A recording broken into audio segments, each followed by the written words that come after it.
Alléluia. Que le Seigneur Jésus-Christ soit glorifié. Ce matin, je vais vous donner un thème simple qui s'intitule « Réveille le Seigneur Jésus-Christ ». Amen. Dis à celui qui est à côté de toi, « Réveille le Seigneur Jésus-Christ ». Dis encore, « Réveille sa mémoire ». Dis encore, « Réveille-le ». Dis encore, empêche-le de dormir. Réveille-le par ta prière. Réveille-le par tes supplications. Au nom puissant de Jésus. Amen. Et nous allons lire successivement plusieurs passages, mais je vais aller de manière graduelle. Le premier passage que nous allons lire se trouve dans le livre de Marc 4, le verset 35 au verset 38. Marc 4, le verset 35 au verset 38. Et avec l'aide du Seigneur, je vais lire ça pour vous. Marc 4, le verset 35 au verset 38. La Bible nous dit, ce même jour, sur le soir, Jésus leur dit, passons à l'autre bord. Après avoir renvoyé la foule, il l'emmenait dans la barque où il se trouvait. Il y avait aussi d'autres barques avec lui. Il se leva un grand tourbillon et les flots se jetaient dans la barque au point qu'elle se remplissait déjà. Et lui, il dormait à la poupe sur le coussin. Il le réveillait et lui dit, « Maître, ne t'inquiètes-tu pas de ce que nous périssons? » Alléluia. Que le Seigneur bénisse sa parole. La Bible nous dit que ce même jour, sur le soir, Jésus dit à ses disciples, passons à l'autre bord. Amen. À qui Jésus-Christ est en train de parler? Il est en train de parler à ses disciples, les Matthieu, les Pierre, les Jean. Amen. Ce sont des personnes, en tout cas parmi eux, il y a des personnes qui sont vraiment expérimentées dans tout ce qui va concerner la traversée de la mer, puisque c'était des pêcheurs, notamment les Pierre, notamment les Jean, les fils de Zébédée. Ce sont des personnes qui savaient pêcher. Donc si tu leur dis, mon frère, ma soeur, allons-y sur la mer, ils n'ont pas peur. Amen. Parce qu'ils connaissent la mer. Parce qu'ils connaissent la traversée de la mer. Parce qu'ils connaissent tout ça. Donc quand Dieu leur dit, traversons, ils n'ont pas peur. Alléluia. Parce qu'ils comptaient sur leur capacité intellectuelle. Parce qu'ils comptaient sur leur capacité, sur leur connaissance. Parce qu'ils savaient qu'ils avaient de l'expérience. Et donc, ils n'avaient pas peur de traverser la mer. Alléluia. Mais, sur le terrain, ils vont rencontrer quelque chose qu'ils n'ont jamais vu. Alléluia. Ils disent, mais ça là, d'habitude, nous on voit, on pêche la nuit, on traverse, il y a des difficultés, mais on surmonte. Mais le tourbillon qu'on voit aujourd'hui, là, on n'a jamais vu ça. La situation qu'on voit aujourd'hui, on n'a jamais vu ça. Donc, eux qui avaient la force, eux qui avaient la connaissance, eux qui avaient la capacité, ils se retrouvent face à une situation dans laquelle ils deviennent tout d'un coup incapables, tout d'un coup limités, tout d'un coup impuissants, tout d'un coup, en parenthèse, stériles. Alors, ils se regardent et disent, mon frère, qu'est-ce qu'on doit faire? On avait quelqu'un, il faut le réveiller. Parce que si on ne le réveille pas, on est foutu. Mon frère, ma soeur, tu es en train de traverser une situation certainement dans laquelle tu te demandes, mais comment je fais pour m'en sortir? Cette situation est au-dessus de tes pensées, au-delà de tes forces. La bonne nouvelle que je veux t'annoncer, Jésus est avec toi. Si tu le réveilles, il viendra pour te sortir de cette situation. Alléluia. Que son nom soit glorifié ce matin. La Bible nous dit, ce même jour, sur le soir, Jésus leur dit, passons à l'autre bord. Il dit, passons à l'autre bord. Laissez-moi vous dire quelque chose. Dans notre vie spirituelle et même dans notre vie de tous les jours, on quitte quelque part pour aller quelque part. Amen. Si dans ta vie, tu ne quittes pas quelque part pour aller quelque part, que tu restes toujours au même instant, c'est un problème. Et quand tu avais Jésus-Christ, dans la pensée de Jésus-Christ, tu dois quitter quelque part pour aller quelque part. Dieu ne t'a pas créé pour que tu restes au même endroit. Dieu ne t'a pas créé pour que tes finances restent au même niveau. Dieu ne t'a pas créé pour que ta vie reste au même endroit. C'est pourquoi à un certain moment donné de ta vie, Dieu va te dire, quitte là-bas, va là-bas. Alléluia. Dis avec moi au nom de Jésus. Je suis appelé à évoluer, à progresser avec Jésus-Christ. Et je l'accepte ce matin au nom puissant de Jésus. Mais ce qui me plaît, c'est Jésus-Christ. Quand Jésus-Christ veut t'enlever quelque part pour t'emmener quelque part, il ne te dit pas ce qui va se passer au milieu. Alléluia. Parce que s'il te dit, tu vas fuir. Parce que s'il te dit les situations que tu vas traverser avant d'arriver là où Dieu t'a promis, tu vas te dire non, Seigneur, je ne peux pas. Donc, il est avec eux. Nous lisons, ce même jour, sur le soir, Jésus leur dit, le matin, il est avec eux. Il les enseigne le matin. Il prie pour les gens le matin. Il fait ce qu'il a fait le matin.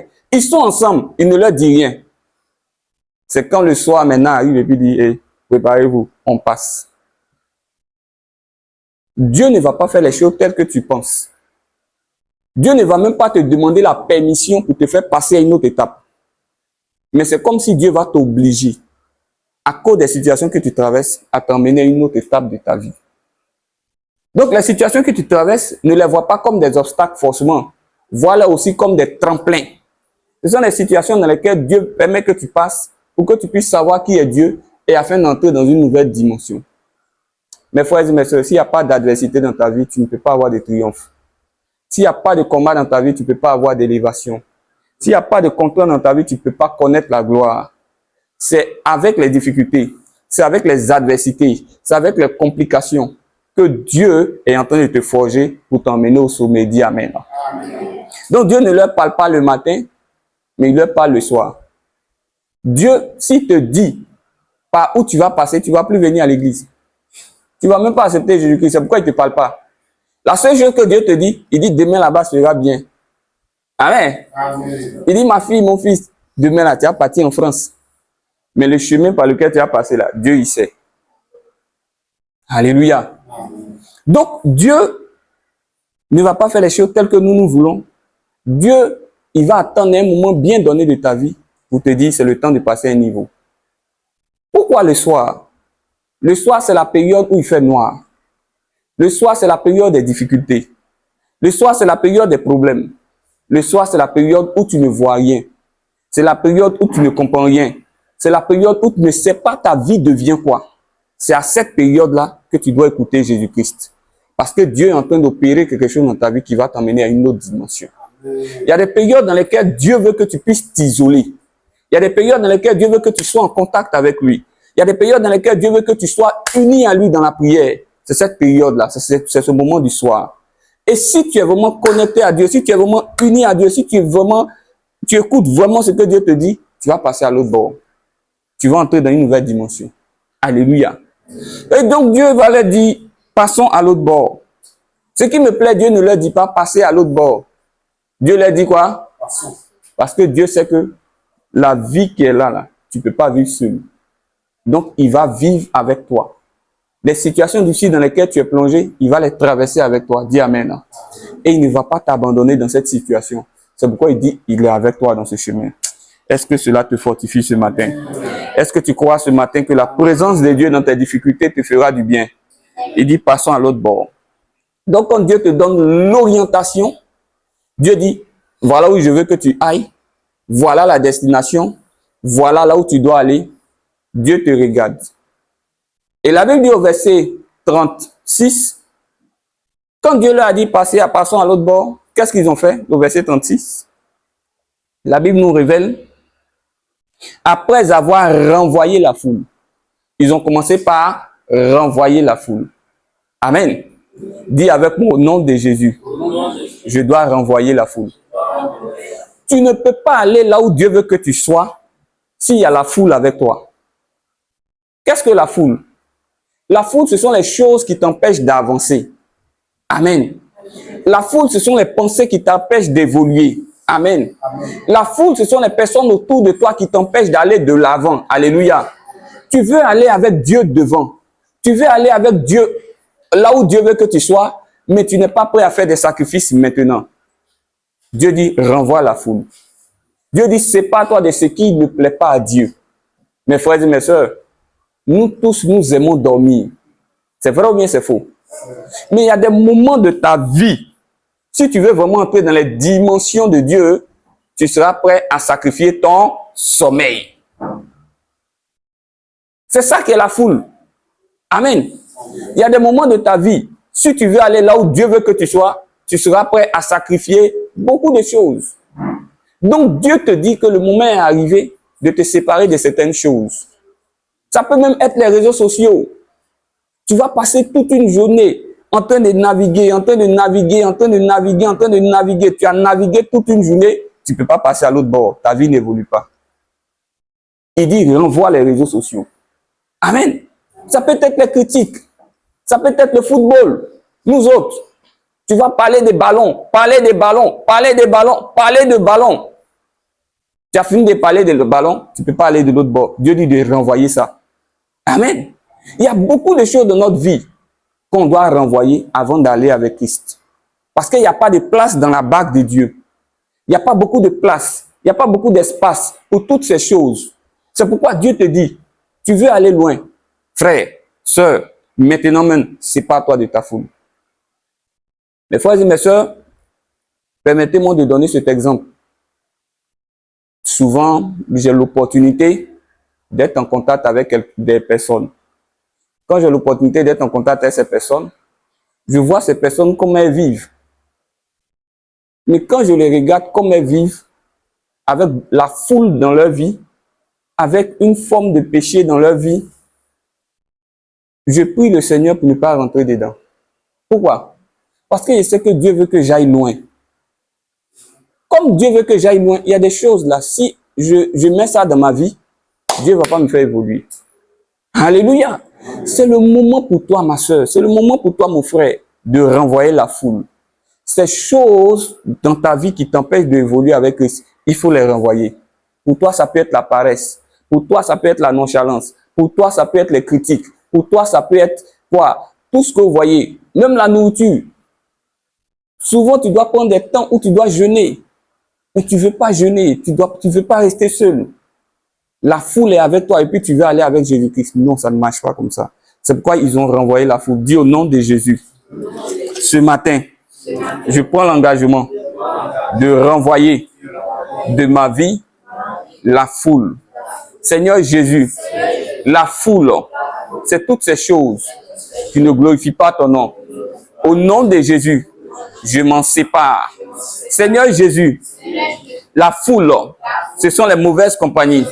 Au nom de Jésus, je m'en sépare. Seigneur Jésus, accorde-moi la grâce et la force de me séparer de cette foule au nom puissant de Jésus. Amen. Donc, quand ils ont renvoyé la foule, la Bible dit, après avoir renvoyé la foule, ils l'emmenaient dans la barque où Jésus-Christ se trouvait. Alléluia. Puisque c'est lui qui a dit allons, alors ils sont dans sa présence. Mes frères et mes sœurs, quand vous voulez aller loin avec Dieu, quand vous voulez que Dieu vous envoie là où Dieu veut que vous soyez, ne vous détachez jamais de sa présence. La Bible dit qu'il y avait d'autres barques. C'est-à-dire qu'il y avait d'autres moyens. C'est-à-dire qu'il y avait d'autres dispositions. Mais ils ont refusé d'avoir les autres moyens. Ils ont refusé de passer par la corruption. Ils ont refusé de passer par le fétichisme. Ils ont refusé de passer par le maraboutage. Ils ont accepté d'entrer dans la barque de Dieu. Parce qu'ils savaient que sans la présence de Dieu, ils n'allaient pas atteindre leur objectif. Mes frères et mes sœurs, quand tu n'as pas la présence de Dieu en toi, quand tu n'as pas Dieu dans ta vie, tout devient pénible, tout devient difficile. Parce que tu es obligé de faire les choses par tes propres forces. Or, Jésus-Christ a dit dans sa parole, je m'en vais au Père, je ne vous laisserai pas orphelins.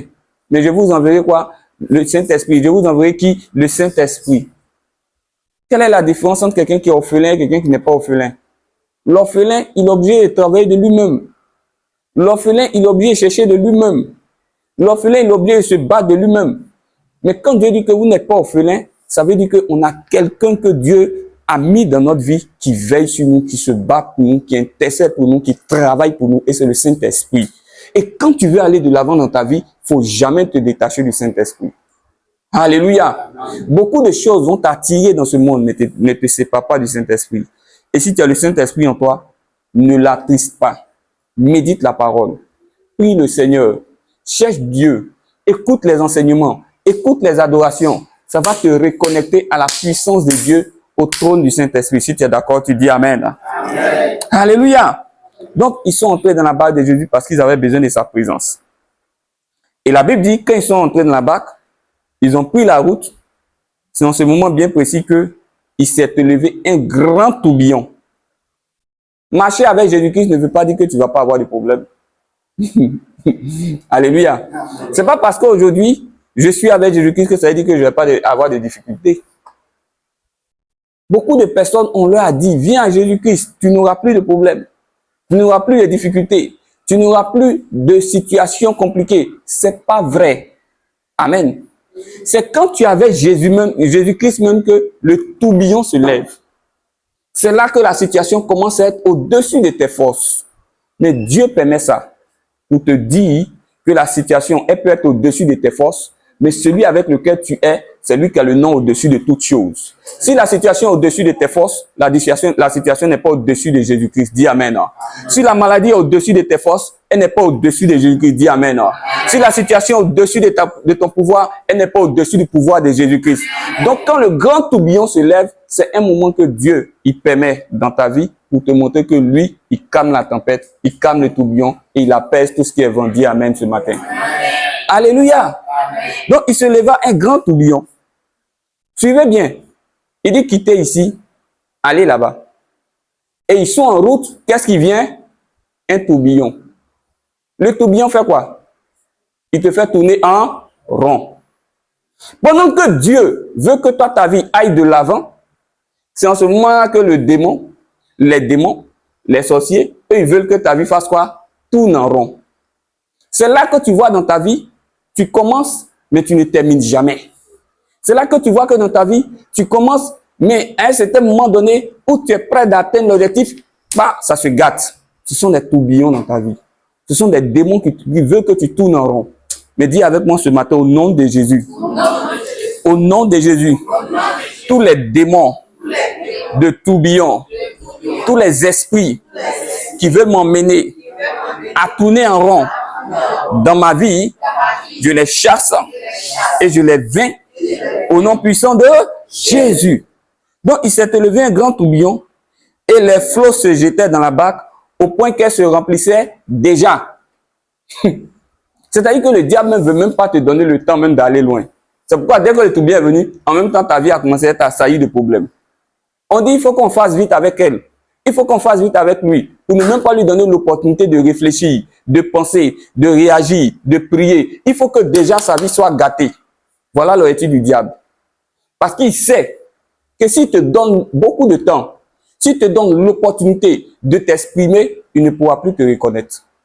Donc déjà, ta barque est remplie. Tu n'es même pas encore arrivé loin. Les difficultés sont arrivées. Mais rends grâce à Dieu.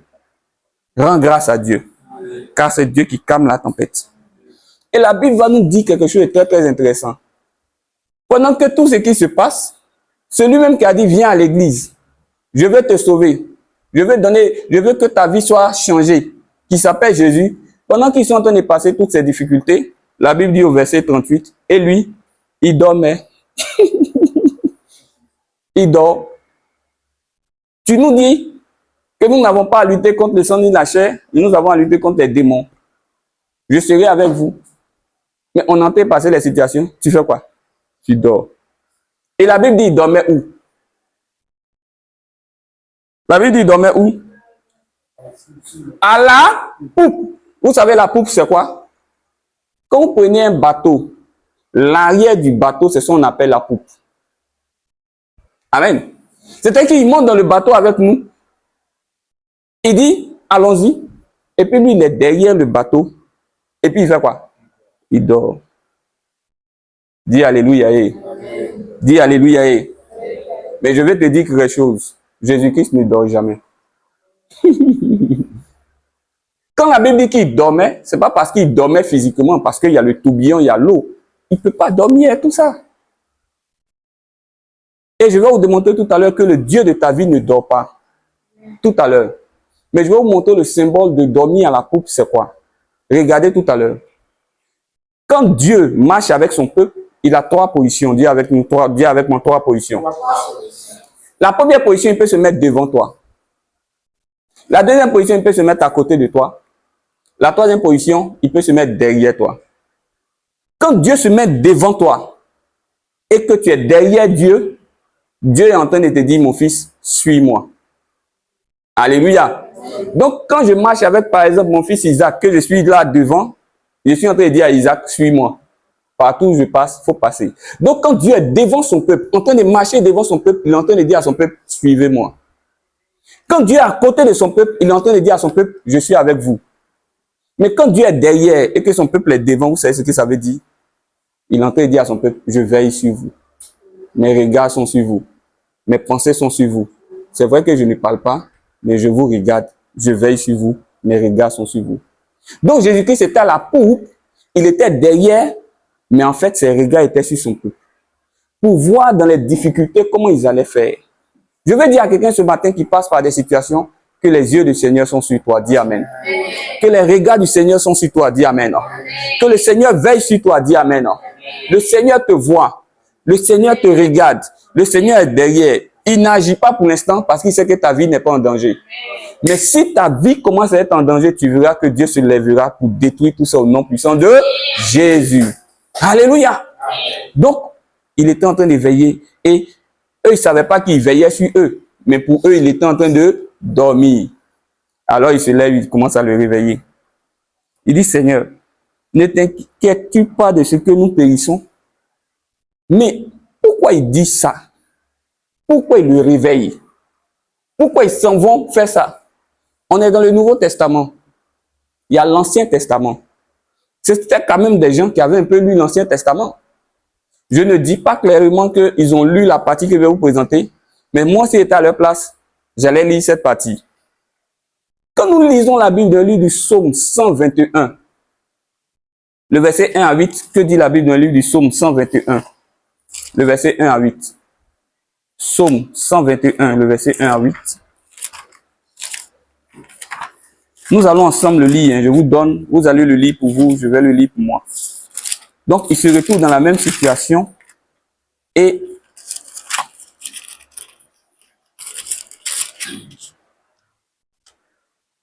on se souvient tout d'un coup qu'il y a le psaume 121, le verset 1 à 8. Et regardez ce qui se passe dans leur vie. Il faut le lire, ma soeur. Ils ont levé leurs yeux vers quoi? Mais dans leur cas, est-ce qu'il y avait les montagnes? Dans leur cas, il y avait quoi? Il y avait de l'eau et il y avait le tourbillon. Donc, ils ont levé les yeux vers le tourbillon. Qu'est-ce qui s'est passé? Ils ont regardé, ils ont vu qu'il n'y avait pas de secours. Et ils se sont souvenus qu'ils étaient quelqu'un qui s'appelait Jésus-Christ. Et ils ont dit quoi? Alléluia. Je veux dire à quelqu'un ce matin que ton secours te vient de l'Éternel. Ton secours ne te vient pas d'un homme. Dis Amen. Ça ne vient pas d'un ministre. Dis Amen. Non. Ça ne vient pas d'un oncle bien placé, haut placé. Ça ne vient pas de lui. Ton secours vient de l'Éternel. Vas-y, ma soeur. L'Éternel qui a fait les cieux et la terre. Le tourbillon, là, c'est Dieu qui permet qu'il y ait tourbillon. C'est lui qui a fait la mer, c'est lui qui a fait le vent. Donc, ton secours vient de lui. Est-ce que tu peux le dire ce matin? Tu vas dire avec moi, Seigneur Jésus, ce matin, je confesse que mon secours vient de toi. Au nom de Jésus, je ne crains pas cette adversité, ce tourbillon, ce vent, mais je lève mes regards vers toi. Je tourne mes regards vers toi, afin que tu m'apportes ton secours au nom de Jésus. Amen. Donc, c'est lui qui a fait le ciel et la terre. Le verset 3 dit quoi? Il ne permettra point que ton pied chancelle. Je veux dire à quelqu'un ce matin, c'est une parole de Dieu. Dieu ne permettra pas que ton pied chancelle. Chanceler, ça veut dire que trembler. Chanceler, c'est comme si ta vie va dandiner. Dieu ne permettra pas cela. Dis au nom de Jésus. Dis au nom de Jésus. Ce matin, je reçois dans ma vie cette parole et je confesse que Dieu, le Seigneur Jésus, ne permettra pas que je chancelle. Seigneur Jésus, je ne chancellerai pas, mais je resterai stable au nom puissant de Jésus. Vas-y, ma soeur. Celui qui te garde ne sommeillera point. Alléluia. Je vous ai dit tout à l'heure que quoi? Dieu ne dormait pas. Pourquoi? Le verset 4 dit quoi? Voici, il ne sommeille ni ne dort. Jésus-Christ ne sommeille ni ne dort. Mes frères et mes soeurs, comment quelqu'un qui ne sommeille ni ne dort peut être dans un bateau en train de dormir? Parce que Dieu n'agit pas dans ta vie, tu dis que Dieu, il n'est pas vivant. Parce que Dieu n'agit pas dans ta vie, tu te dis que Dieu, il ne veille pas sur toi. Mais si Dieu ne veille pas sur toi, comment tu expliques que tu es en vie actuellement? Quand la nuit, tu es impuissant, les sorciers s'élèvent contre toi pour te tuer, mais le matin, Dieu te maintient en vie. Comment tu peux expliquer ça? Quand d'autres personnes n'ont pas de nourriture, Dieu t'accorde la grâce de manger. Quand d'autres personnes qui n'ont rien fait, elles sont couchées en ce moment à l'hôpital, en train de gémir, en train d'agoniser. Toi, tu es en santé, tu dis Dieu ne fait rien pour moi. Alléluia. Dieu agit dans ta vie. Mais il n'agit pas comme tu veux, c'est pourquoi tu penses que Dieu n'agit pas. Sinon, Dieu, il est fidèle. Ne pense pas dans ton cœur que Dieu dort, car Dieu ne sommeille ni ne dort. Parce que son rôle, c'est de veiller sur toi. C'est de veiller sur notre nation. C'est de veiller sur notre avenir. C'est de veiller sur notre destinée. Vas-y, ma soeur. Celui qui garde Israël. La Bible dit qu'il est l'Éternel qui te garde. L'Éternel est celui qui te garde. Oui. L'Éternel est ton nom à ta main droite. La Bible dit l'Éternel est ton homme à ta main droite. Alléluia. Amen. Est-ce que quelqu'un peut lever sa main droite, s'il vous plaît, ce matin? Est-ce que tu vois l'homme de ta main droite? Alléluia. Est-ce que tu vois l'homme de ta main droite? Bon, mets ta main droite à gauche. L'homme de ta main droite va où? Bon, mets ta main droite à droite. Ton homme va où? Dieu est en train de te dire que dans chaque mouvement que tu seras en train de faire, il est avec toi. Il ne peut pas te lâcher. De la même manière que ton homme ne te lâche pas, c'est comme ça l'Éternel des armées ne te lâchera pas. Dis Amen. L'Éternel des armées ne te lâchera pas. Dis Amen. L'Éternel des armées ne te lâchera pas. Dis Amen. Tu vas dire, Seigneur Jésus, je confesse ce matin que tu es l'ombre de ma main droite. Dans chaque action, tu m'accompagnes. Dans chaque difficulté, tu es avec moi. Oh Dieu, tu me suis dans tous mes mouvements. Tu me gardes dans tous mes mouvements. Et ta main de gloire est sur ma vie au nom puissant de Jésus. Vas-y, ma soeur. Pendant le jour, Pendant le jour. le soleil ne te frappera point. Alléluia. Vous savez que spirituellement, quand la Bible dit pendant le jour, le soleil ne te frappera pas, c'est comme si tes journées sont comme des journées de malédiction. Tes journées sont des journées de souffrance. Alléluia. Mais quand l'Éternel est dans ta vie, ta journée ne devient plus une journée de souffrance, mais ça devient une journée de joie. Dis avec mon nom de Jésus. Seigneur Jésus, je confesse que tu changes mes souffrances quotidiennes en joie quotidienne au nom puissant de Jésus. Alléluia. Dis avec moi, la souffrance est terminée. Dis avec moi, le gémissement est terminé. Dis avec moi, la douleur est terminée. Dis avec moi, les inquiétudes sont finies. Mais la joie m'inonde. La grâce me remplit au nom puissant de Jésus. Verset 6. Vas-y, ma soeur. Ni la lune pendant la nuit. Toutes les déclarations, tu vas dire avec moi au nom de Jésus. Toutes les déclarations sataniques qui s'opèrent chaque nuit dans le monde de la sorcellerie contre ma vie, je les annule. Toi, la lune, je te donne instruction conformément au pouvoir que le Seigneur m'accorde en son nom. Toi, la lune, je t'ordonne de briller pour ma victoire. Je t'ordonne d'éclairer chaque nuit pour ma bénédiction.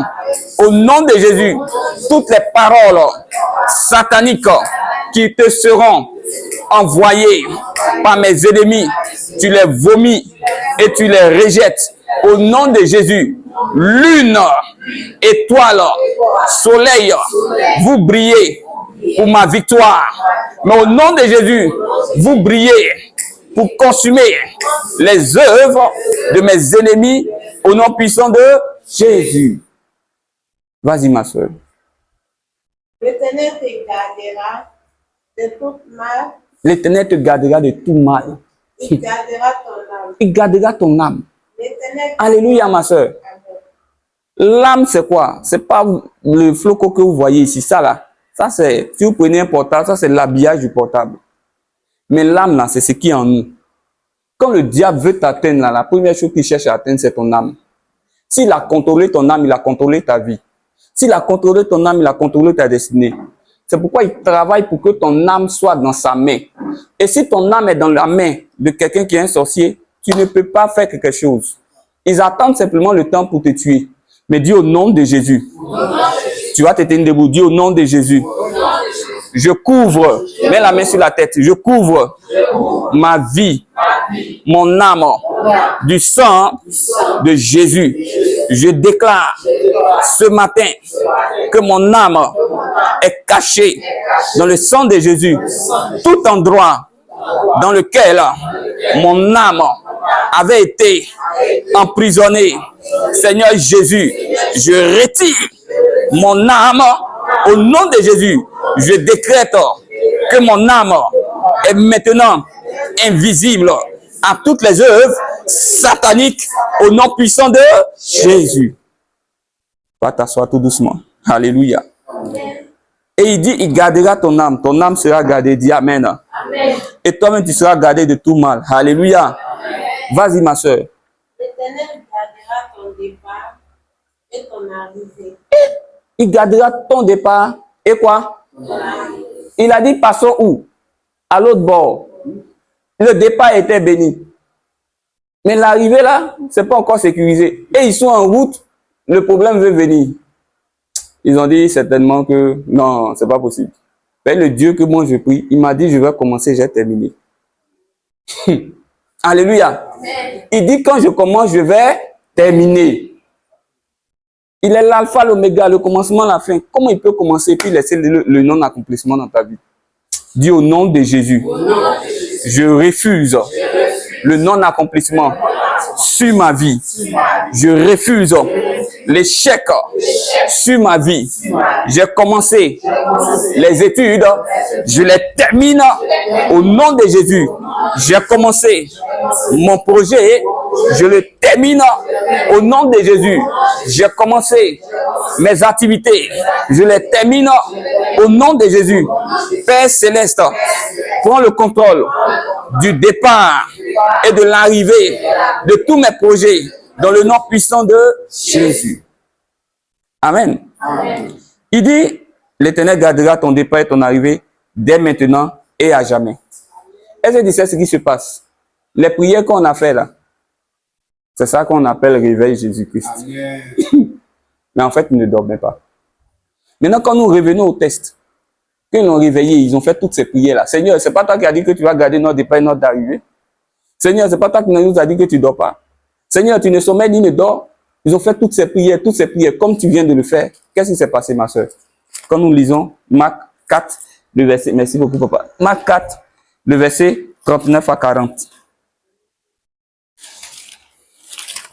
C'est la suite. Le temps. Marc 4, le verset 39 à 40, va nous dire quoi? La Bible dit que s'étant réveillé.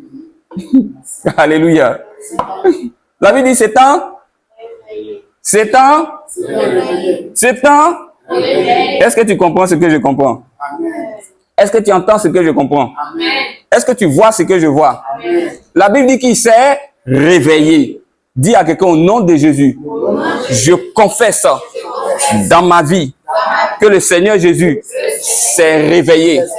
Là où Dieu n'avait pas encore parlé, mais maintenant, je décrète, je confesse par la foi que l'Éternel s'est réveillé et il parle à ma vie, il parle à ma situation au nom puissant de Jésus.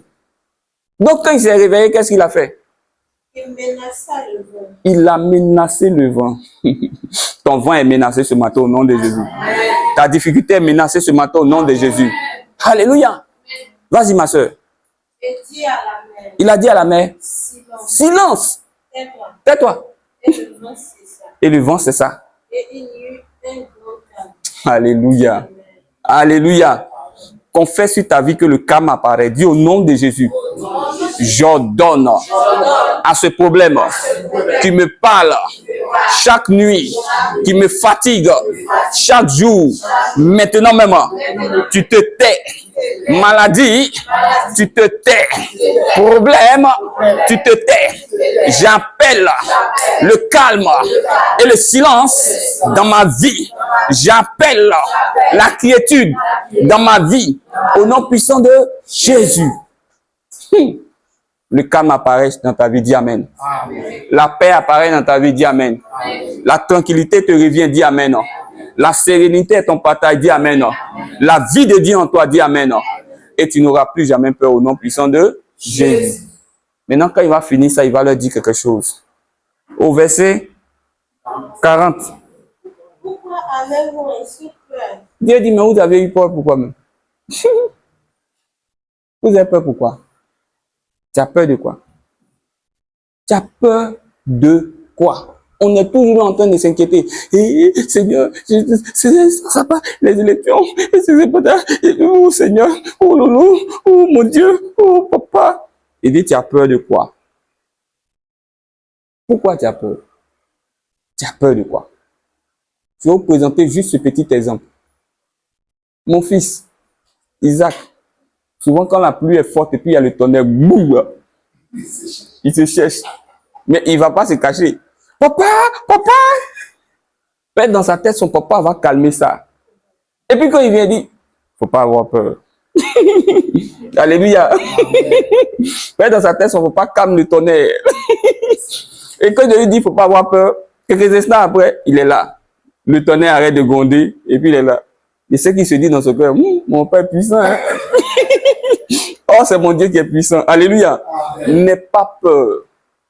La situation que tu es en train de traverser là, ça ne va pas rester toute ta vie sur toi. Ça va passer. Dieu, il est à la poupe. Il est derrière, il te regarde seulement. Est-ce que tu as confiance en lui ou bien est-ce que tu as peur des problèmes? Ne prie pas parce que tu as peur, mais prie parce que tu as confiance en Dieu. Parce que si tu pries parce que tu as peur, tu vas faire des prières qui vont pas, Dieu ne va pas écouter. Ceux qui prient, qui ont peur là, ce sont des gens qui sont affolés quand ils prient. C'est eux, quand vous les voyez, ils sont en train de voir sorciers partout. Au nom de Jésus, je les paralyse. Je les... Non. Il faut que le caillou de Dieu tombe sur lui. Non. Mais quand tu as confiance en Dieu, tu ne regardes même pas tout ce qui est derrière toi. Tu regardes à Dieu, tu dis, Seigneur, c'est la situation que tu traverses. J'ai mis ma confiance en toi. J'ai placé ma vie en toi. C'est pourquoi il dit dans sa parole, dans le livre de Matthieu 6, il dit, quand vous voulez prier là, ne pensez pas que c'est en parlant beaucoup que vous allez être exaucé. Avant que vous ne priez, votre Père sait ce dont vous avez besoin. Mais il dit, quand vous voulez prier, dites, notre Père qui est aux cieux. Que ton nom soit sanctifié. Que ton règne vienne. Comme Dieu, avant même qu'on ne soit là, Dieu sait ce dont tu as besoin. Maintenant, pourquoi il te demande de prier? Ta prière, c'est simplement pour lui dire, Seigneur, je place ma confiance en toi. Est-ce que quelqu'un compte sur Dieu? Est-ce que quelqu'un compte sur Dieu?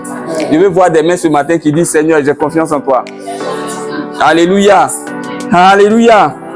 Et la Bible dit, il dit, ayez la foi. Et il fut saisi d'une grande frayeur et il se dit l'un à l'un, quel est donc celui-ci à qui obéissent même le vent et la tempête? Amen. Il n'y a pas de situation qui n'ait pas de solution.